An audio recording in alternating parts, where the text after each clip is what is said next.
বন্ধুরা, আমি ছাদে গেলে অনেক সময় লাগে। কারণ ছাদে যেয়ে দৌড়াদৌড়ি করি। তারপরে এটা সেটা অনেক কিছু। তারপরে ছাদ থেকে দৌড়াদৌড়ি করি, তারপরে ফ্যাশন করি, তারপরে গাছগুলোকে একটু যত্ন করি, পানি দিই। এই করতে, করতে অনেক সময় হয়ে যায়। সেইজন্য আমি এই ফ্যাশনকে নাম দিয়েছি আমার লিপনের ছাদ ফ্যাশন। এই ছাদ ফ্যাশনটা লিপনের ছাদ ফ্যাশন, লিপন নিজে, নিজে ভালো থাকার জন্য নিজেই আমি অনেক চেষ্টা করি।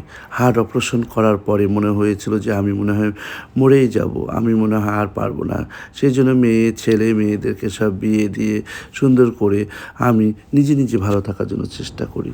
কিন্তু যতই বলেন ছেলেমেয়েরা বাচ্চারা একসাথে থাকে, সব কিছু ভুলে থাকার জন্য বাচ্চারা সংসার করছে, ছোট ছোট মানুষ সংসার, নাতি-নাতনি ওদের বাচ্চা নিয়ে ওরা সংসার করছে।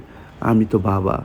যতই আমি ফ্যাশন করি না কেন, যতই নায়ক সাজি না কেন, আমি তো বাবা। এই কারণ জন্য ছাদে এসে একটু নিজেকে ভালো থাকার জন্য, ভালো রাখার জন্য একটু অভিনয় করি। সেই অভিনয়গুলোও আপনাদেরকে দেখিয়ে দিলাম। সবসময় সবাই ৫ ওয়াক্ত নামাজ পড়বেন, ভালো কাজগুলো করে যাবেন। কেমন হলো কমেন্টস